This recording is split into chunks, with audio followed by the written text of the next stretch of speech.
नमस्कार, स्वागत है आपका हॉर्नबिल टीवी में और मैं हूं आपके साथ शिखा सकलानी। बुलेटिन की शुरुआत करते हैं खबरों के साथ। बद्रीनाथ राष्ट्रीय राजमार्ग पर कर्णप्रयाग पंचपुलिया के समीप वाहन दुर्घटनाग्रस्त हो गया। वाहन सड़क से अनियंत्रित होकर अलकनंदा नदी में समा गया। नदी के तेज बहाव में आकर वाहन का अभी तक पता नहीं चल पाया। फिलहाल एसडीआरएफ, डीडीआरएफ और स्थानीय पुलिस का रेस्क्यू ऑपरेशन जारी है। आपको बता दें कि बद्रीनाथ राष्ट्रीय राजमार्ग पर बड़ा हादसा हो गया, जहां अनियंत्रित होकर अलकनंदा नदी में वाहन गिर गया। वाहन का अभी तक कुछ पता नहीं चल पाया। वहीं एसडीआरएफ, डीडीआरएफ का रेस्क्यू ऑपरेशन लगातार जारी है। आपको बता दें कि चमोली में बड़ा हादसा हो गया, जहां बद्रीनाथ राष्ट्रीय राजमार्ग पर यह हादसा हुआ है। अनियंत्रित होकर अलकनंदा नदी में वाहन गिर गया। वाहन का अभी तक कुछ पता नहीं चल पाया। वहीं रेस्क्यू ऑपरेशन लगातार जारी है।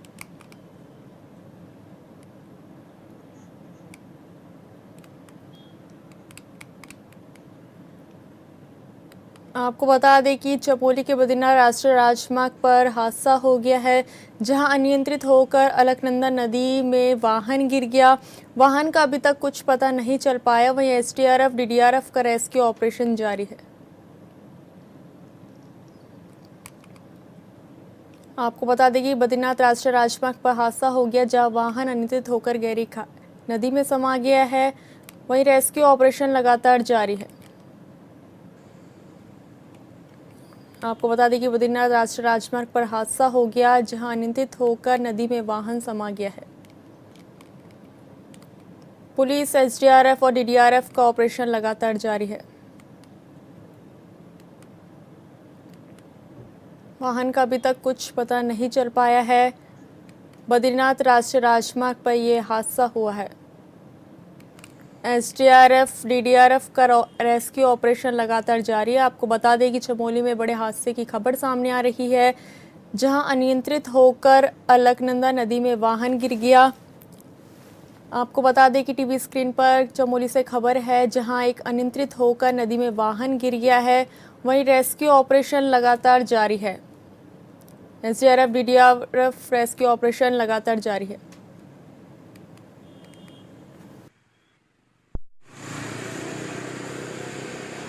बद्रीनाथ राष्ट्रीय राजमार्ग पर हादसा हो गया है, जहां एक अनियंत्रित होकर नदी में वाहन गिर गया।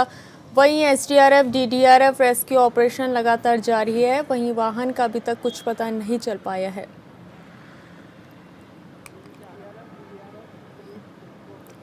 आपको बता दें कि बद्रीनाथ राष्ट्रीय राजमार्ग पर कर्णप्रयाग पंचपुलिया के समीप वाहन दुर्घटनाग्रस्त हो गया है।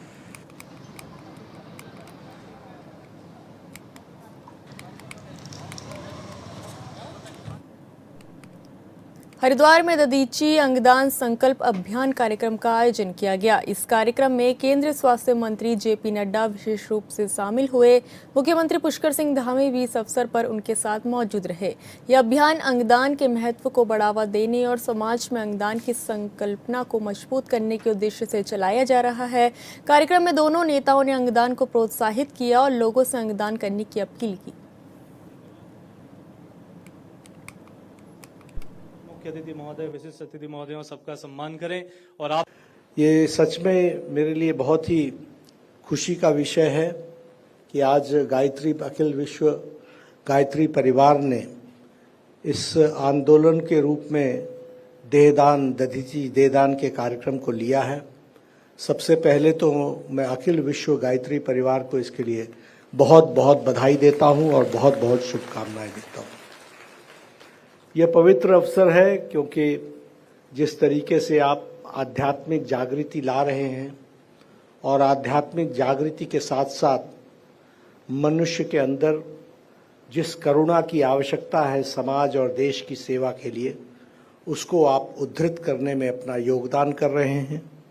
और साथ ही इसके जो राष्ट्र के पुनर्जागरण में आप लगे हैं, इसके लिए मैं पुनः हमारे गायत्री परिवार को, अखिल विश्व गायत्री परिवार को बहुत बहुत बधाई देता हूं, बहुत बहुत शुभकामनाएं देता हूं।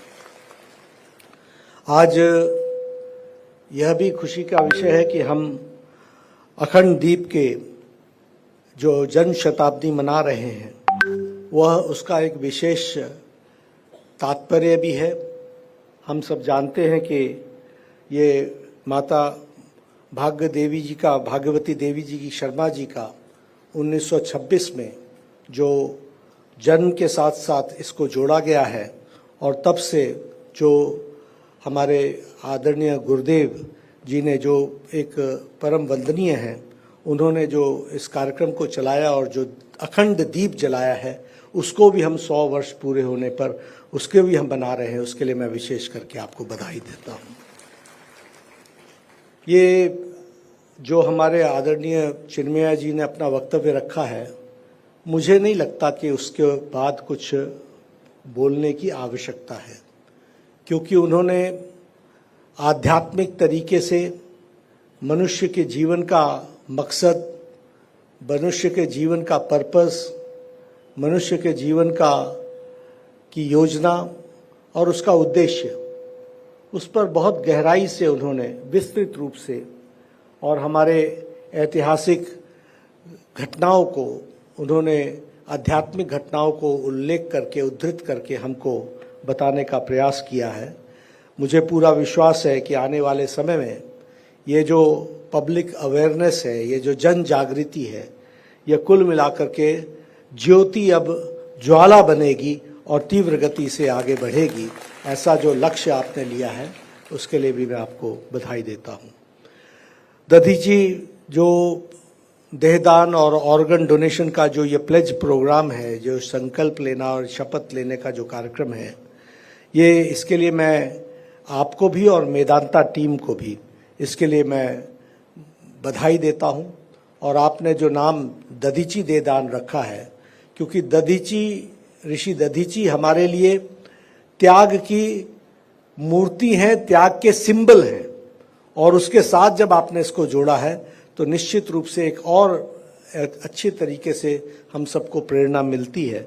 और ऑर्गन डोनेशन के लिए एक तरीके से अगर कहा जाए तो ऋषि दधीची जी ने जैसे अपना जीवन दिया था, आज देहदान और ऑर्गन डोनेशन उसी का एम्बॉडीमेंट है।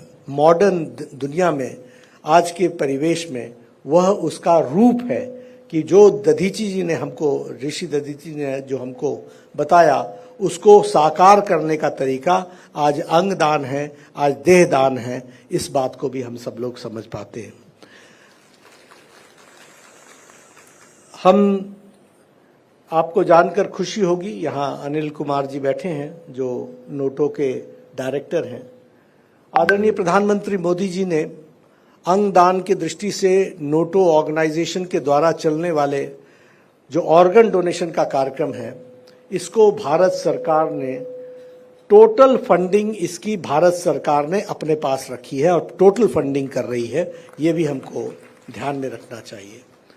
कुल मिलाकर के 5 हमारे रीजनल ऑर्गेनाइजेशंस हैं नोटो के, और इसी तरीके से सभी 26 प्रदेशों में हमारे स्टेट के ऑर्गेनाइजेशंस हैं जो इसमें काम कर रही हैं, और जो हम हर तरीके का आर्थिक सहायता स्टेट्स को भी देते हैं और हमारे विभिन्न संगठनों को भी देते हैं, ताकि ऑर्गन डोनेशन में कोई दिक्कत ना आए, ऑर्गन डोनेशन में अपने अंग दान में कोई दिक्कत ना आए, और साथ ही साथ उसमें जो अंग दान देता है या फिर जो जीवित अवस्था में अंग दान देता है, उसके भी परिस्थितियों को ध्यान में रखते हुए, चाहे दवाई का मामला हो, चाहे अवेयरनेस का मामला हो, चाहे पोस्ट ऑर्गन डोनेशन के बाद जो जिसको ऑर्गन लगता है उसके मेडिसिन का मामला हो, सभी को भारत सरकार खुद चिंता करती है। यह भी मैं ज़रूर स्वास्थ्य मंत्री के बतौर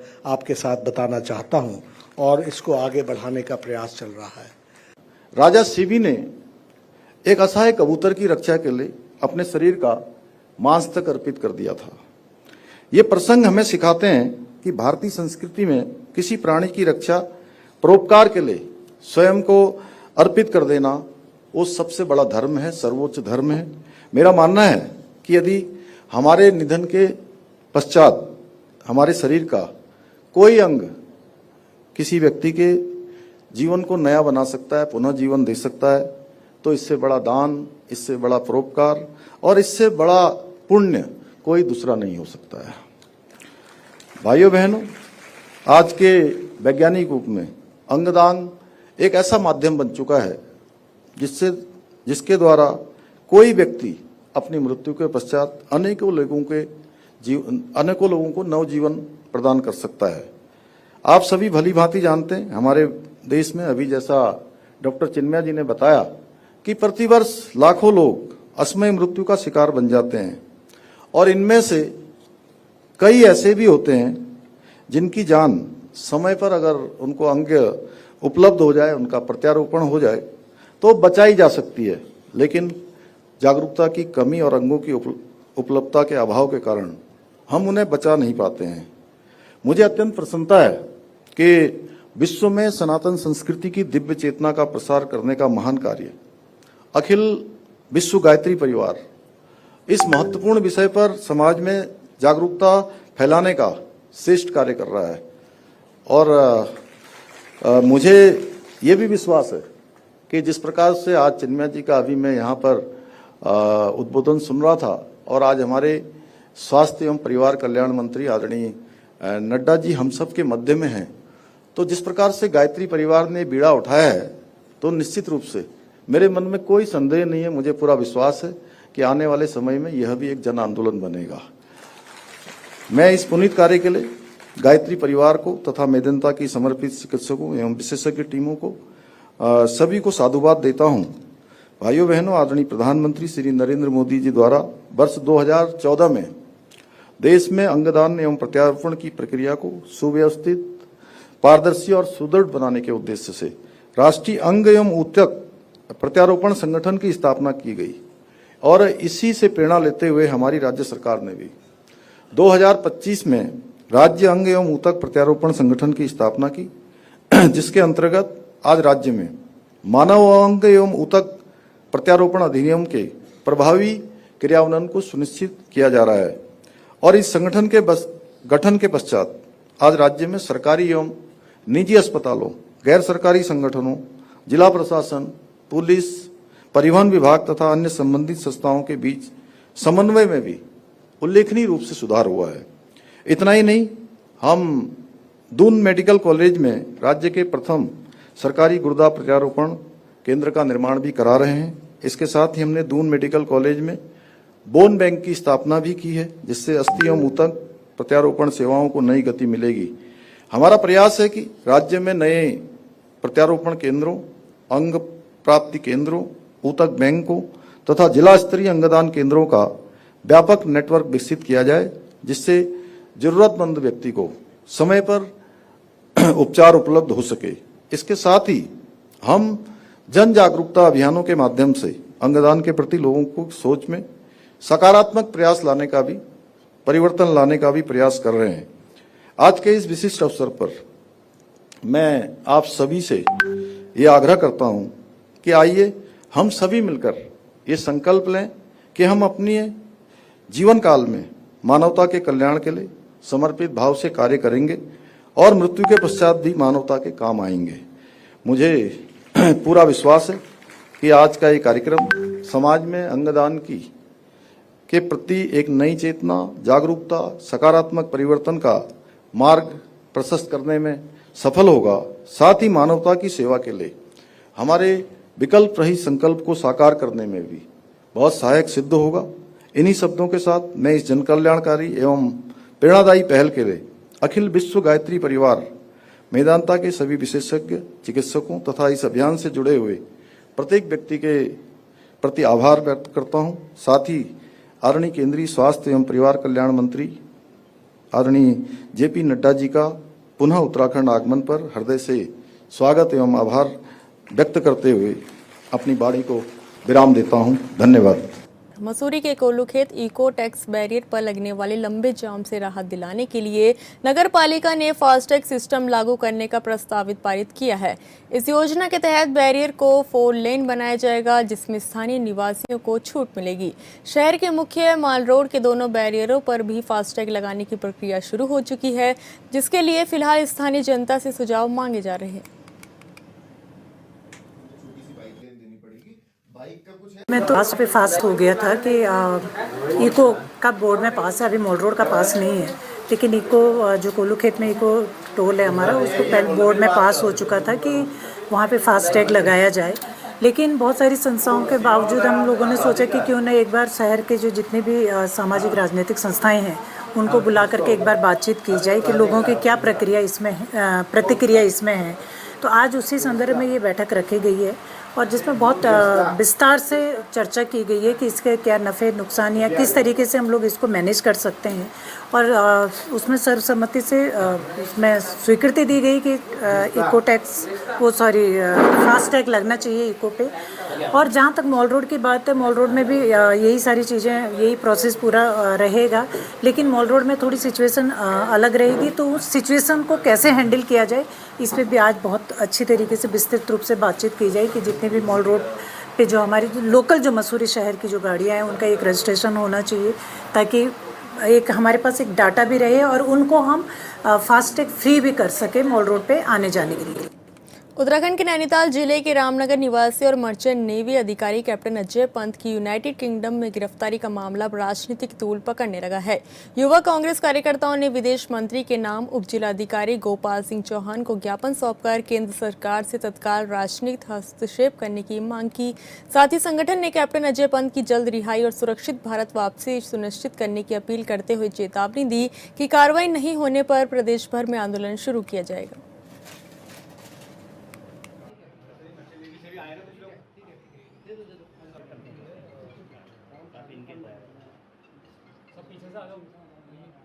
हमारे द्वारा रामनगर के निवासी मर्चेंट नेवी के कैप्टन श्री अजय पंत जी जो इस टाइम यूनाइटेड किंगडम की सरकार में उनको हिरासत में लिया गया है और वो अपना सिर्फ कार्य कर रहे थे, तो उनको वहाँ की सरकार द्वारा हिरासत में लिया गया है और 14 जून को उनको हिरासत में लिया गया था।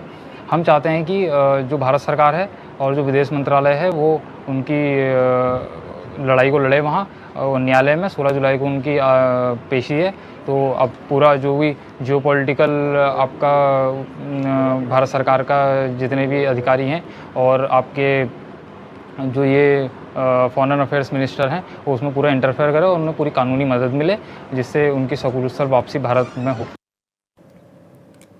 बद्रीनाथ धाम खुशनुमा मौसम के साथ तीर्थ यात्रियों की आमद से गुलजार नजर आ रहा है। श्रद्धालुओं की आमद से मंदिर परिसर में काफी चहल पहल दिखाई दे रही है। बद्रीनाथ धाम के द्वार खुलने से लेकर अब तक करीब 13,16,000 तीर्थ यात्रियों ने भगवान हरिनारायण के दर्शन कर पुण्य लाभ अर्जित किया।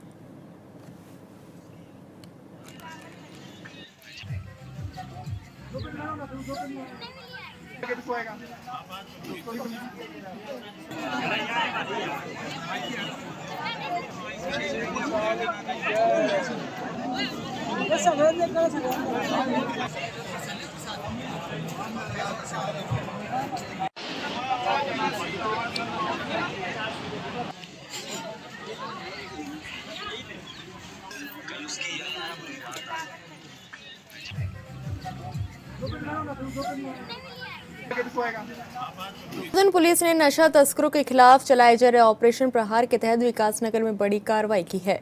पुलिस ने 120 पेटी अवैध अंग्रेजी शराब बरामद की और मौके से 3 आरोपियों को गिरफ्तार कर लिया है, जिनके कब्जे से लगभग 35,000 रुपए नकद भी बरामद हुए। वहीं पुलिस ने तस्करी में प्रयुक्त वाहन को भी सीज कर दिया।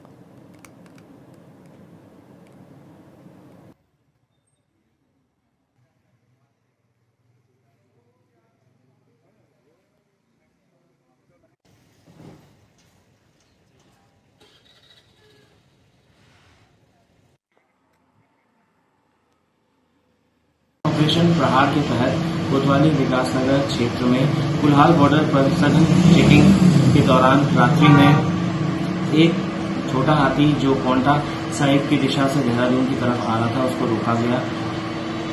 उस छोटा हाथी में से 3 व्यक्ति जो थे उनसे पूछताछ की गई, तो उनसे जब ये पूछताछ की गई कि कौन सी सामग्री छोटा हाथी में ले जा रहे हैं, तो उनके द्वारा कोई भी संतोषजनक जवाब नहीं दिया गया।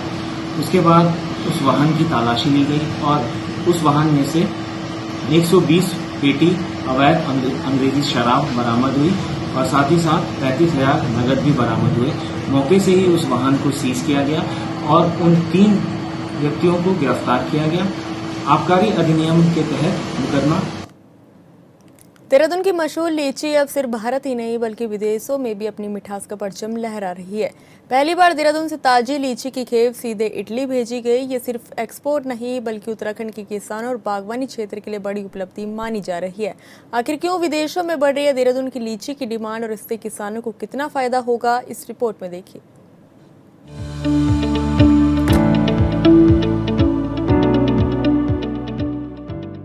मीठा स्वाद, लाल रंग और अनोखी खुशबू, यही पहचान है देहरादून की लीची की, जिसकी मांग अब यूरोप तक पहुंच चुकी है। 18 जून 2026 को देहरादून से पहली बार 1 मीट्रिक टन ताजी लीची इटली भेजी गई। इस एक्सपोर्ट को APEDA ने उत्तराखंड सरकार और किसानों के सहयोग से संभव बनाया। देहरादून की लीची अपनी प्रीमियम क्वालिटी के लिए जानी जाती है। रोज सेंटेड, कलकतिया और बेदाना जैसी किस्मों की विदेशों में अच्छी मांग है। यहाँ की जलवायु और मिट्टी लीची को खास मिठास और बेहतरीन गुणवत्ता देती है, जिसकी वजह से अंतर्राष्ट्रीय बाजार में इसे पसंद किया जा रहा है। लीची ये इस गार्डन से इस बार पहली बार लीची जो है वो बाहर कंट्रीज को गई है, जिसमें कि पहले जो हमारा पहला लॉट था वो इटली को गया लीची का। तो इससे ये है कि जो लोगों का, जो किसानों का इसके प्रति एक वो था कि भाई लीची में इसमें रेट अच्छे नहीं मिलते हैं या मंडी में सही से नहीं मिल पाता है। तो इसमें ये हुआ कि अगर आपका बगीचे का प्रबंधन अच्छा है और आपके पास वो क्वालिटी है तो मार्केट आपके पास अवेलेबल है। और भी कुछ कंट्रीज में अभी जाने वाली है, जिसमें यूरोप में भी तैयारी कर रहे जाने की। लीची के अलावा कटहल की भी अभी यहाँ से इस बार तैयारी हो रही है कि अन्य जो फ्रूट्स हैं वो भी अदर कंट्रीज में तैयारी कर रहे हैं भेजने की। सपोर्ट तो रहता ही है। जो एक्सपोर्ट में आप बताएं तो इसमें जो स्टेट गवर्नमेंट के साथ साथ जो भारत सरकार की एजेंसी एपीडा है उसका बहुत बड़ा इसमें सपोर्ट रहता है। उनकी जो टीम है, उनकी जो प्रबंधन उनकी कमेटी है वो आज भी गार्डन में आके बैठी हुई है और प्रॉपर तरीके से कैसे पैकिंग होनी है, कौन सा क्वालिटी उसमें जाएगी, कहाँ पे उसकी ग्रेडिंग होनी है, प्रॉपर उसमें जो हमारे यहाँ पे हैं जो किसान हैं उनकी हेल्प करते हैं और पूरा उसके बाद जो उसको बाहर को एक्सपोर्ट पे करवाते हैं। इस एक्सपोर्ट का सबसे बड़ा फायदा किसानों को मिला है। सरकारी आंकड़ों के मुताबिक एक्सपोर्ट के कारण किसानों को घरेलू बाजार की तुलना में लगभग 25% अधिक कीमत मिली है। इससे किसानों की आमदनी बढ़ने के साथ साथ बागवानी को भी नई रफ्तार मिलने की उम्मीद है। विशेषज्ञों का मानना है कि अगर इसी तरह अंतर्राष्ट्रीय बाजार खुलते रहे तो आने वाले समय में देहरादून की लीची यूरोप के कई देशों के साथ साथ खाड़ी देशों और दूसरे बाजारों में भी अपनी मजबूत पहचान बना सकती है। इससे उत्तराखंड की कृषि अर्थव्यवस्था को भी बड़ा फायदा मिलेगा। सर, लीची का उत्पादन बहुत अच्छी रही है और इनकी बार दुबई और इटली भारत से पहली दफ़ा एक्सपोर्ट हुआ है लीची का। देहरादून से हमारे बगीचे से हुआ है और इसमें बहुत अच्छी पैदावार हुई है। लीची की बहुत अच्छा मिठास है और अच्छी खेती हुई है। इससे इस बार जो है ना इटली सप्लाई हुई है, हमारी एक्सपोर्ट हुई है। हमारे भारत से पहली दफ़ा लीची एक्सपोर्ट हुई है। सर देखो क्या इसमें हमको प्रॉफिट मिलता है। जैसे हमारे ठेकेदार लोग जो है ना एक्सपोर्ट करते हैं तो उनको जो है ना बहुत अच्छा बढ़ावा मिलता है, अच्छी कमाई भी हो पाती है और इसमें उनका बहुत अच्छा फायदा होता है एक्सपोर्ट करके। मतलब भारत सरकार द्वारा ही ये एक्सपोर्ट करी जाती है और सरकार के द्वारा ही ये एक्सपोर्ट का काम जुड़ा हुआ है सर। और ये बहुत अच्छा मतलब जो है ना इसमें काम रहा है आपके लीची में इस दफ़ा। जी मार्जिन अच्छा होगा, संभावना बहुत अच्छी है अब की बार और अगली बार इससे भी अच्छा जो है ना रिजल्ट आएगा इसका। देहरादून की लीची अब सिर्फ उत्तराखंड की पहचान नहीं बल्कि भारत की एक ऐसी प्रीमियम कृषि उपज बनती जा रही है जिसकी मिठास विदेशों तक पहुंच चुकी है। अगर एक्सपोर्ट का ये सिलसिला जारी रहा तो आने वाले वर्षों में उत्तराखंड के हजारों किसानों की आय बढ़ाने में यह लीची बड़ी भूमिका निभा सकती है।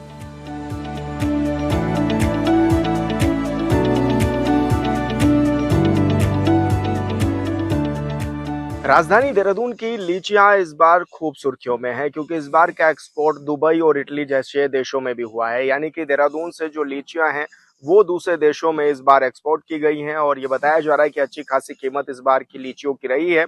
और यही वजह है कि जो दुबई और इटली के लोग हैं वो उत्तराखंड की लीचियों को पसंद कर रहे हैं। राज्य सरकार से लेकर केंद्र सरकार तक फायदा पहुंचाने का किसानों को काम भी कर रही है और ऐसे में किसानों का कहना है या फिर उद्यान विभागों का ये कहना है कि इस बार की जो लीची की पैदावार हुई वो काफी अच्छी हुई है और इस बार की जो लीची है उसकी गुणवत्ता भी काफ़ी अच्छी है, मिठास उसमें ज़्यादा है और दूसरे देशों के लोग भी इसको पसंद कर रहे हैं, यानी कि अलग-अलग कंट्रियों से डिमांड भी आ रही है और अभी तक जो है वो दुबई और इटली में लीची भेजी जा चुकी है और अलग-अलग कंट्रियों में भेजने की तैयारियां हैं, पैकेजिंग उसकी सुधारी जा रही है और तमाम व्यवस्थाएं की जा रही हैं ताकि उत्तराखंड के किसान जो है वो सशक्त हो सके, समृद्ध हो सके। इसके लिए राज्य सरकार, केंद्र सरकार भी काम कर रही है। हॉर्नबिल टीवी के लिए देहरादून से विशाल गर्ग। फिलहाल इस बुलेटिन में इतना ही। आप देखते रहिए हॉर्नबिल टीवी। नमस्कार।